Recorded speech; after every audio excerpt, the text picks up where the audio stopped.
petite frayeur, on était passé à 13,5 d'humidité, mais c'était parce qu'on était assez bas. Là on est repassé à 8,9 et c'est beaucoup plus propre dans la trémie.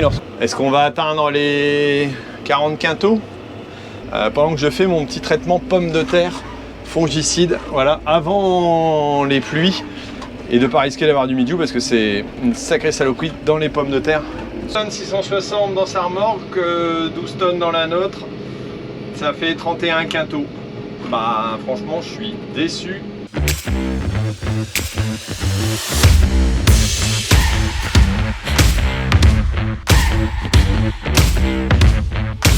J'ai fait un petit tour dans les colzas, on avait fait un essai. Il rannonce de la flotte demain, c'est compliqué. Je viens voir un peu au niveau des gousses comment ça se tient. Et ouais, ça s'égrène déjà un petit peu. Non mais là on était sur la section. Donc pour l'instant, ouais, on voit des gousses blanches en haut. Donc qui peuvent peut-être s'égrener. Ouais, on en a peut-être là quelques-unes. Donc à un moment donné, il va falloir y aller, je crois. Ouais, on arrive à une maturité. Alors j'espère que ça va être bon. Attelé, alors on avait fait un essai précédemment, donc c'était le dimanche matin. Non, le dimanche midi. Ouais, exactement. Et elle marquait 12 à peu près. Et on était à 11,1 en réalité d'humidité. Donc là on va réessayer, on va peut-être forcer un peu parce que vu le temps qu'ils annoncent encore derrière, ça va être hyper compliqué. J'espère qu'il ne va pas pleuvoir tout de suite non plus. Mais voilà, elle est déjà prête avec la scie à colza et Thierry est en train d'atteler. Pourvu que ça fonctionne. 8,6 d'humidité, donc là ça paraît pas trop mal. Thierry est perdu dans le colza tellement c'est grand. C'est vrai qu'il est haut quand même, hein. Celui-là il est pas mal. Et là c'est plus propre que ce qu'on avait dimanche, donc normalement ça devrait le faire. Bien entendu c'est broyé, hein. On garde pas les tiges, bien que certains les pressent quand même. Je sais pas ce qu'ils en font, mais ça sert à quoi, tu sais pas? Faire des meubles? Peut-être faire des meubles en kit. Voilà, donc 7 hectares à peu près à faire ici. Et là le rendement annoncé, on est entre 44 tonnes et demie et 3 tonnes au compteur, ce qui ne veut absolument rien dire. Bon, il est pas trop mauvais quand même, je pense. Première trémie, on vient de faire le tour du champ. Donc on se situe entre 8,5 marquage humidité, 9,5 contre de l'autre côté. Donc théoriquement, si on est bon, on est bon. Bon Thierry, t'avances correctement là. Je vais peut-être mettre en première. Et puis ralentir un peu mon accélération. Voilà, hop, comme ça, je serai meilleur pour la vidange. Et en termes de rendement, ça marque entre 3,5 tonnes et 4,5 tonnes, sachant que je ne suis pas du tout sûr que ce soit viable. Donc voilà. Mais en tout cas, le travail se fait beaucoup mieux. On voit que le grain est a priori sec. Donc ça, c'est déjà un grand point. Alors bien entendu, on broie les cannes, hein, on va pas les récupérer, même si voilà, certains les récupèrent, comme je le disais. Et là, on voit comment c'est encore vert en dessous. Alors on a des belles racines. Derrière, c'était plutôt pas mal et pas trop abîmé. On avait bien fait attention aux résultats. Et quand on voit la hauteur, c'est vrai qu'ils sont déjà assez hauts. Bah, ils sont aussi hauts que moi. Donc ça va, c'est déjà une belle hauteur en termes de résultats. Voilà, et donc là c'est bien broyé et c'est bien éparpillé aussi dans la parcelle. 7 hectares et demi à faire, donc on en a pour 2-3 heures. Moi je vais sûrement me faire remplacer par Emilien parce que je vais aller traiter les pommes de terre vu que demain ils annoncent de la pluie et donc ça ne va pas attendre. C'est vrai, quand on regarde ici, les colzas sont pas mal, hein. Je mesure 1,80 m pour ceux qui repèrent. Alors j'en ai déjà vu des plus hauts, hein. Mais c'est vrai que concrètement on est déjà pas mal. Là on est sur la bordure de la parcelle. On voyait que le rendement était un peu moins bon forcément. Alors j'ai fait un premier rendement à... On était à combien? À 20 tonnes. À 2 tonnes pardon hectare. 20 tonnes pour 10 hectares. Donc là franchement c'était pas très folichon. Et on va voir ce que ça donne ici. J'ai un peu d'espoir quand même. Et là il y a un petit souci, c'est de voir comment ça prend la bordure. Et...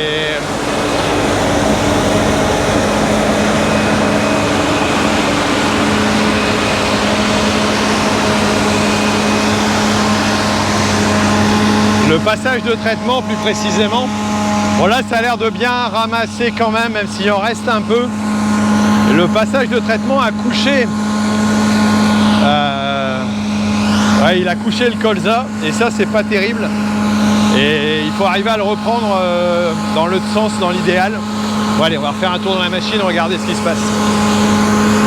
Petite frayeur, on était passé à 13,5 d'humidité, mais c'était parce qu'on était assez bas. Là on est repassé à 8,9 et c'est beaucoup plus propre dans la trémie. Lorsqu'on veut baisser un petit peu, on a des morceaux de canne dedans. C'est ce qu'on a à l'avant de la trémie, mais là ça a l'air d'aller beaucoup mieux. Bon, il y a toujours du monde, c'est bien. 45, 4 tonnes 5 qui me marque. Bon, faut y croire. Hein. On verra bien. Mais prends toute la largeur, histoire de voir ce que ça donne, là, Thierry. Allez. Parce qu'il faut prendre la largeur normalement. Là il va marquer 5,5. Non, j'y crois pas. 4,2, 4,4.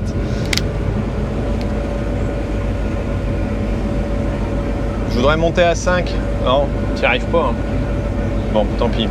Ah, 4,80, 4,90, 4,95, 4,95. Bon, on n'aura pas les 5 tonnes. Bon, de toute façon, on verra tout à l'heure. Verdict à la fin de la vidéo. Petit échantillon de ce qu'on avait tout à l'heure au niveau de la trémie. Ça faisait vraiment sale. Là, heureusement, ça ne l'est plus. Bon, on voit là le champ, on commence à tailler dedans un petit peu. Bon, il y en a un petit peu dans la remorque. Et là, en humidité, on est déjà beaucoup mieux. Donc voilà. Encore 2 petites trémies là-dedans. Et puis après, il y aura mon remplaçant qui va venir me remplacer pour aller traiter patates. Voilà. Bon allez, on fait attention en descendant, je vais arrêter la caméra. Alors là, on taille au milieu du champ, mais on fait attention à ce que ce soit le diviseur, voilà, à gauche, qui soit dans un passage de traitement entre les deux. Parce qu'on n'a pas de scie comme de l'autre côté. La scie évite ce qu'on égrène parce que le colza est enchevêtré l'un dans l'autre, hein, comme on le voit ici au milieu. Alors que là, avec le passage de roue, les deux passages de roue des traitements, voilà, c'est pas enchevêtré, donc ça va faire moins de dégâts. Je sais pas si on le voit bien, ça va faire moins de dégâts. Et là, en plus, on est dans le bon sens pour le remonter, dans le sens où il était aplati. Il va falloir que je regarde quand même au niveau du tracteur ce qu'il pouvait y avoir, c'est la masse ou le pulvé, mais bon, il était tellement haut aussi que c'est pas évident. Voilà. Bon, on a 2,73 hectares de moyenne à l'heure, ça fait 1h30 qu'on est dedans. Bon, on a déjà avancé un petit peu et l'humidité est toujours bonne. Bon, on va arriver à finir le champ tranquillement. S'il n'y a pas de panne, je trouve du singe. Bon, changement de chauffeur aussi à l'Akuma. Alors, je l'avais déjà expliqué, mais normalement au niveau des postes, on a Thierry qui est de jour et Romain qui est de nuit. Donc là, bon, combien de temps ça va durer ce soir, on n'en sait rien. Parfois, il arrête à 7 h du matin. C'est déjà arrivé encore au moins une fois cette semaine, enfin cette année. Et là, on va, après la coupe au milieu, on va vider la trémie. Moi, je vais me sauver pour aller traiter. De toute façon, je vais repasser juste à côté, donc on fera un petit tour ici juste après. Mais on va aller aussi s'occuper des pommes de terre, parce qu'il n'y a pas que voilà, il n'y a pas que le colza, il n'y a pas que les oignons qu'on est en train de récolter de l'autre côté. On vous fera une petite vidéo là-dessus un petit peu plus tard, pendant les congés peut-être par exemple, fin août pour moi. Et voilà, donc eux ils se remplacent. Ça permet d'avoir toujours un équilibre. Et Thierry, comme ça, demain, il est de jour. Bon, on sait qu'il pleut, donc c'est pas lui qui va tourner à la moisson.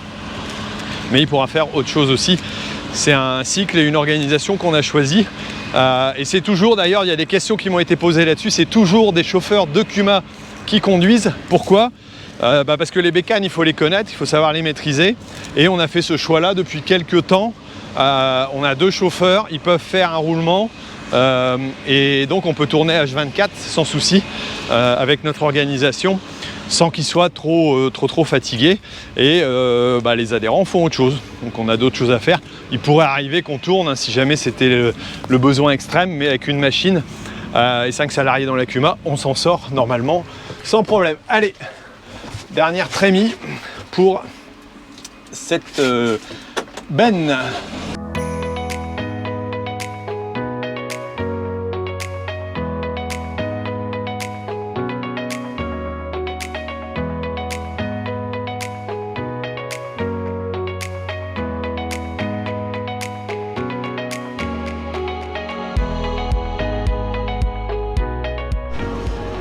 Eh les gars, 8,8 d'humidité. Normalement, on doit arriver à 9. Écoutez, c'est nickel. J'ai eu peur à un moment donné parce que c'est vrai que les humidités, ça vient, ça va, ça monte, ça descend. On est pile poil impeccable. Donc ça, c'est magnifique. On voit le joli tas de blé qui est là derrière. Et je vais vous montrer quelque chose derrière. Bah tiens, on a des pigeons qui sont en train de se régaler, ou des tourterelles qui sont en train de se régaler du colza qu'on est en train de verser. Et là, je vais verser sur le gros tas qui est juste derrière moi. Ah bah voilà, hop, j'actionne et hop, on va pouvoir lever tout doucement.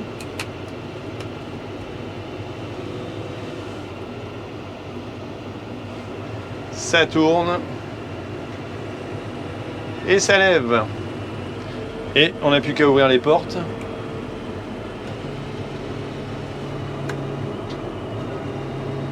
Voilà. Bon, je vois qu'apparemment au niveau propreté, on n'est pas plus propre sur les colzas qui ont été livrés ici avant. Donc c'est qu'il doit y avoir quelque chose. Voilà, je suis pas pire que les autres, donc ça se tient. Et là, il y avait de l'eau dans la bêche. Ah bah ouais, Bibi, il y avait de l'eau dans la bêche. Bon, on va bien lever. Normalement, il n'y avait pas d'eau dans la remorque, j'avais bien regardé quand même.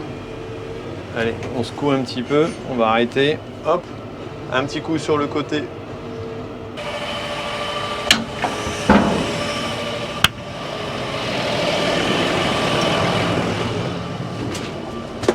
Eh mais c'est normal Thierry, c'est la 18 tonnes. Bah oui, j'avais pas repéré. Et la 18 tonnes, elle descend à la main et non pas... Par contre, les portes, elles ne ferment pas à la main. Donc, on va peut-être la fermer quand même. Hop. Voilà. Et là, on peut avancer une fois que la benne est bien. Quand on vous dit qu'il va pleuvoir, alors je ne sais pas pourquoi, si c'est parce que les gars de la COP, t'as Louis, t'as du monde là-bas en haut qui sont en train de bâcher tout simplement les silos de grains. Dites bonjour à la caméra. Coucou. Non mais ils veulent pas répondre, ils m'entendent pas. Dis bonjour à la caméra. Voilà, ils sont en train de bâcher tout simplement parce qu'ils vont protéger les silos de blé étant donné qu'ils annoncent pas mal de flotte. Donc voilà, là ça va être le petit boulot. En voilà un renfort, le monsieur en orange, il va aussi certainement donner un petit coup de main pour aller bâcher. Voilà.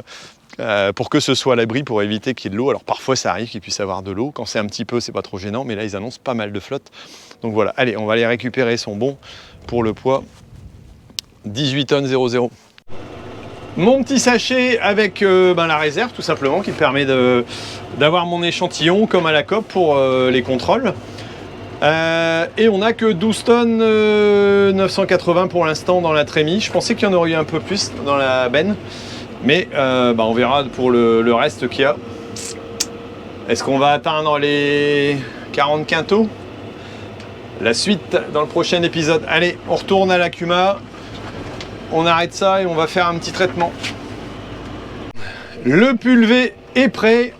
Et les collègues sont encore en train de continuer à oignon. Ça, c'est l'avantage de travailler à plusieurs. On est à 4 sur ce groupe-là. Moi, je suis venu démarrer tout à l'heure. Mais là, ils continuent, eux. Voilà, à pouvoir rentrer les oignons bulbilles qui vont partir à la COP. Ça, je vous en ferai une petite vidéo à la fin du mois pendant que je serai en congé un petit peu. Et puis, je vous mettrai ça pour que vous puissiez la voir. C'est déjà enregistré dans la boîte, mais au moins, vous l'aurez. Bon, allez, on va aller repasser pas loin de la batteuse. Allez voir à quoi ils en sont. Depuis notre dernier tour, je pense que ça a bien avancé, vu que j'ai un champ qui est pas très loin. Pendant que je fais mon petit traitement pommes de terre, fongicide, voilà, avant les pluies, parce que tout simplement mon bulletin Quali Conseil m'y a fortement conseillé. Ça, c'est un truc dont je vous parlerai peut-être un petit peu plus tard, mais voilà, être averti en temps et en heure pour suivre les maladies et l'évolution, ça permet d'avoir à la fois les bons réflexes et aussi d'avoir le meilleur moment pour pouvoir traiter et de ne pas risquer d'avoir du mildiou parce que c'est une sacrée saloperie dans les pommes de terre. Ceux qui connaissent voilà, le savent bien. D'ailleurs, si vous utilisez, tiens, Kali conseil aussi en termes de, j'allais dire de conseils, dites-le moi. C'est dans notre secteur et ça fonctionne très très bien. Allez, on continue, on est parti pour mettre le gyrophare si on va sur la route et 18 hectares de patates à traiter.